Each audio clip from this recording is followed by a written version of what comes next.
दिल्ली में सियासी बिगुल बच चुका है। 5 फरवरी को वोटिंग होनी है। 8 फरवरी को पता चलेगा कौन संभालेगा इस बार दिल्ली की सत्ता। केजरीवाल की पूरी टीम दिल्ली की सभी 70 विधानसभाओं में पूरी प्लानिंग से रैलियां कर रही है। उधर बीजेपी दिल्ली में इस बार सत्ता का रुख अपनी ओर पलटने की पूरी कोशिश में जुटी है। बीजेपी केजरीवाल पर कथित शराब घोटाला, शीश महल को लेकर लगातार हमलावर है। लेकिन दिलचस्प बात यह है कि आम आदमी पार्टी का सीएम चेहरा केजरीवाल ही होंगे। लेकिन बीजेपी ने अब तक अपने सीएम चेहरे पर सस्पेंस खत्म ही नहीं किया। आज के वीडियो में समझते हैं आखिर दिल्ली में अब तक सीएम फेस क्यों क्लियर नहीं किया गया और इस पर आम आदमी पार्टी उनका घेराव क्यों कर रही है। आगे समझते हैं। दिल्ली के दंगल में आम आदमी पार्टी ने इस मुद्दे पर पूरी ताकत लगा दी कि चुनाव में बीजेपी का सीएम चेहरा कौन है।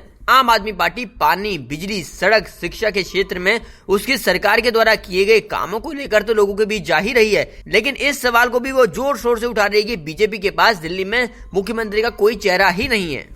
पिछला चुनाव यानी 2020 का वो चुनाव छोड़ दिया जाए तो मुख्यमंत्री का चेहरा ऐलान करने वाली बीजेपी इस बार ऐसे क्यों हिचक रही है।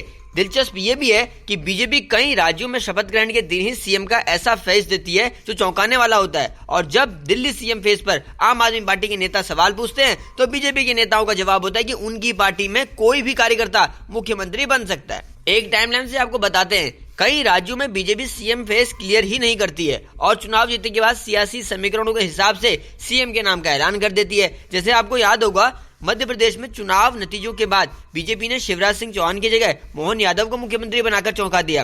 राजस्थान में भी नतीजों के बाद वसुंधरा राजे और गजेंद्र सिंह शेखावत के नाम की चर्चा थी। वहीं करीब 9 दिन बाद नए विधायक भजन लाल शर्मा को बना दिया गया मुख्यमंत्री। छत्तीसगढ़ में जब कई दिग्गज सीएम रेस में शामिल थे तब बीजेपी ने सीएम की कुर्सी पर विष्णुदेव साय को बैठा दिया। दिल्ली में पहली बार 1993 में विधानसभा के चुनाव हुए और तब से लेकर अब तक बीजेपी की ओर से कौन कौन मुख्यमंत्री बने हैं उन पर एक नजर डाल लेते हैं। 1993 में बीजेपी ने दिल्ली में सरकार बनाकर मदन लाल खुराना को मुख्यमंत्री बनाया था, लेकिन खुराना अपना कार्यकाल पूरा नहीं कर सके और बीच में ही साहिब सिंह वर्मा को पार्टी ने मुख्यमंत्री की कमान सौंप दी। 1998 के विधानसभा चुनाव से ठीक पहले ही बीजेपी ने साहिब सिंह वर्मा को भी हटा दिया और बीजेपी की सीनियर लीडर सुषमा स्वराज को मुख्यमंत्री बना दिया। लेकिन पार्टी का ये दांव नहीं चला और 1998 के विधानसभा चुनाव में शीला दीक्षित के नेतृत्व में कांग्रेस ने यहाँ सरकार बनाई। तब सुषमा स्वराज पार्टी का चेहरा थी और पार्टी चुनाव हार गई। बीजेपी ने खुराना और मल्होत्रा पर भरोसा तो जताया था, लेकिन नहीं हुआ उसका कोई फायदा। 2003 के विधानसभा चुनाव में बीजेपी ने मदन लाल खुराना को बतौर सीएम फेस आगे तो किया, लेकिन शीला दीक्षित के सामने पार्टी को फिर से हार का सामना करना पड़ा। 2008 के विधानसभा चुनाव में पार्टी ने अपने सीनियर नेता विजय कुमार मल्होत्रा को मुख्यमंत्री बनाया। मल्होत्रा दिल्ली के पंजाबी समुदाय के जाने माने चेहरे थे, लेकिन वो भी शीला दीक्षित के सामने असरदार साबित नहीं हुए और बीजेपी इस बार भी जीत दर्ज नहीं कर सकी।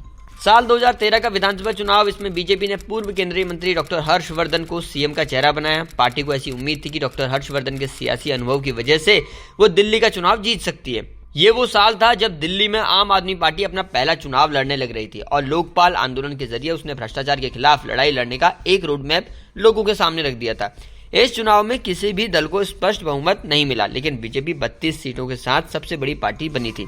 70 सीटों वाली दिल्ली की विधानसभा में बहुमत का आंकड़ा 36 है। ऐसे में आम आदमी पार्टी और कांग्रेस ने मिलकर सरकार बनाई, लेकिन ये सरकार सिर्फ 49 दिन ही चल सकी क्योंकि अरविंद केजरीवाल ने मुख्यमंत्री के पद से इस्तीफा दे दिया था। केजरीवाल के इस्तीफे के बाद 2015 में दिल्ली में विधानसभा चुनाव हुए। आम आदमी पार्टी के पास अरविंद केजरीवाल सीएम के चेहरे थे।